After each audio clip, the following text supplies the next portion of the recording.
Vinnie Marcos, ang bunsong anak ni Pangulong Bongbong Marcos, may matinding galaw. Hindi basta-basta sa kasaysayan ng politika sa bansa. Halika, atin itong pag-usapan mga kaibigan.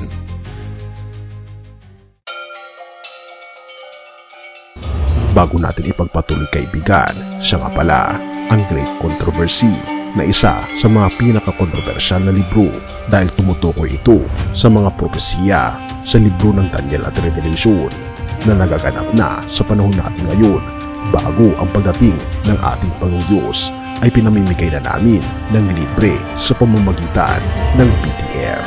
At ito ay nasa limited lamang na panahon, kaya i-click mo sa description sa baba upang ma-avail mo kaibigan ang napaka-importanteng libro ito na magbubukas sa iyo sa mas maliwanag mong hinaharap. Purihin ang ating Panginoong Diyos at tayo magpatuloy. Vinnie Marcos, ang bunsong anak na hindi basta-basta. Gumalaw na at may matinding epekto ito sa kasaysayan ng politika. May isang pangalan na unti-unti nang bumubulong sa tenga ng kabataan ngayon, pero hindi basta pangalan lang. Vinnie Marcos, oo, siya ang bunsong anak ni Pangulong Ferdinand Bongbong Marcos Jr. Pero teka, akala ng lahat siya ang tahimik, laging nasa gilid lang at halos hindi nakikita sa politika. Pero bakit ngayon siya mismo ang nasa harap? May hawak na mikropono at nagsasabing BPY is more than just a youth organization, it's a movement. Ang hindi inaasahang galaw. Maraming anak ng politiko ang dumaan na sa spotlight, therefore hindi na bago sa atin na may sumusunod sa yapak ng magulang. Pero iba si Vinnie. Bakit? Dahil sa halip na sumakay lang sa apelyido, tinira niya agad ang pinakamatinding sektor, ang kabataan. Habang ang iba'y nangangarap pa lang kung paano magkaboses sa politika, siya bata pa.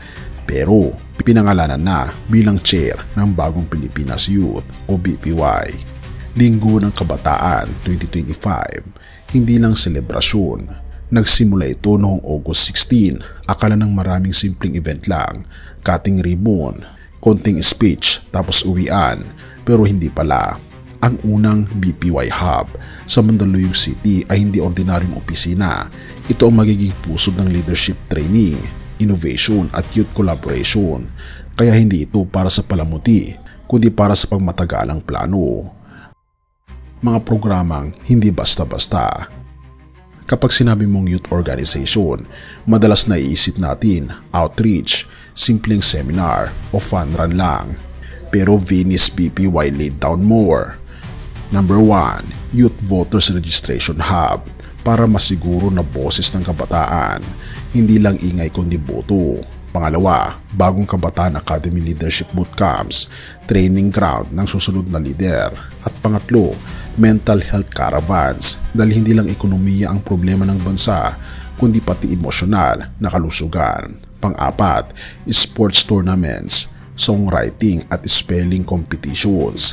Kasi hindi lang utak, ang disiplina rin ang dapat hasain. Therefore, malinaw na ang galaw na ito. Hindi laruan, isa itong blueprint. At politiko in the making. May nagsasabing intern lang naman siya sa Office of the Speaker dati. Pero isipin mo, ilan ba ang dumaan sa internship na iyon at ngayon hawak na ang direksyon ng isang nationwide youth movement? Hindi ito basta training ground lang, ito'y parang silent rehearsal para sa mas malaking entablado at mas malalim pa kaysa apelyido. Madaling sabihin na si Vinnie ay anak ng presidente, therefore automatic na may pangalan at pondo. Pero ang nakikita ngayon ng marami ay hindi lang pangalan. Ang nakikita nila ay isang kabataang may sariling boses, sariling ideya at sariling pananaw kung paano kikilos ang henerasyon niya. Kaya ang tanong, kung ngayon pa lang ganito na ang galaw niya, ano pa kaya ang susunod? At ito ang tanong na hindi matatakasan. Sa kasaysayan ng politika sa Pilipinas, bihira ang kabataang agad umangat na may seryosong inisyatiba. Therefore, malinaw, hindi aksidente ang pagpasok ni Vinnie Marcos. Pero ito ba'y simula lang ng isang mas malawak na plano? O ito na ba ang unang hakbang sa paghubog ng isang bagong leader na posibleng magmarka sa hinaharap ng bansa? Kung titignan natin ang bawat galaw ni VD Marcos ay nagdadala ng tanong, saan hahantong ang bagong henerasyong leader? Pero bago pa man natin tignan ang kinabukasan, may mas dakilang ehemplo ng pamumuno na hindi kailanman kumupas. At ito ang ating Panginoong Hesus. Sa Biblia, malinaw ang sinabi, "Let no one despise you for your youth, but set the believers an example in speech, in conduct, in love, in faith, in purity." 1 Timothy 4 verse 12. Therefore, ang tunay na pamumuno ay hindi nasusukat sa edad o sa apelyido, kundi sa puso at layunin. Tulad ng ating Panginoong Hesus, na bagamat hindi humawak ng posisyon sa gobyerno, siya ay nagpasimuno ng pinakamalaking kilusan sa kasaysayan, isang kilusang nakatuon sa pag-ibig, paglilingkod at sakripisyo. Siya ay gumawa ng mas matindi pa sa gobyerno dahil ang hawak niya ay ang gobyerno ng universo. Pero higit pa riyan, sinabi rin ng ating Panginoong Hesus, Mark 10 verse 45, "For even the Son of Man came not to be served, but to serve, and to give His life as a ransom for many." Kahit kung ang bagong Pilipinas Youth ay tunay na magiging daluyan ng pagbabago, dapat nakaugat ito sa parehong prinsipyo, pamumuno sa pamagitan ng paglilingkod.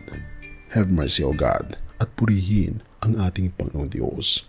Tayo manalangin. Ama naming Diyos na makapangyarihan sa lahat, kami po'y lubos na nagpapasalamat sa iyo, sa inyo pong kabutihan sa amin.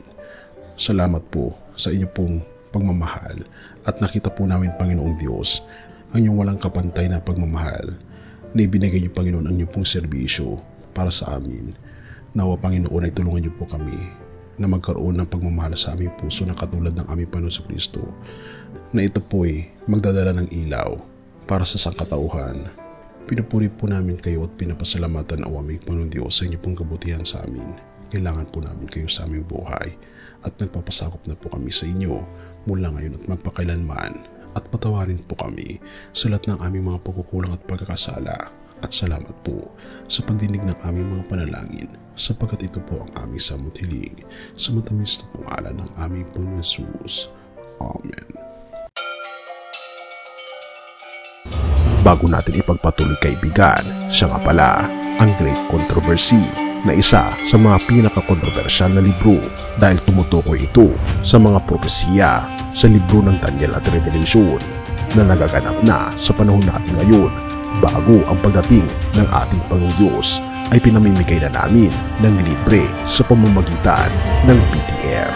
At ito ay nasa limited lamang na panahon, kaya i-click mo sa description sa baba upang ma-avail mo, kaibigan, ang napaka-importanteng libro ito na magbubukas sa iyo sa mas maliwanag mong hinaharap. Purihin ang ating Panginoong Diyos at tayo magpatuloy.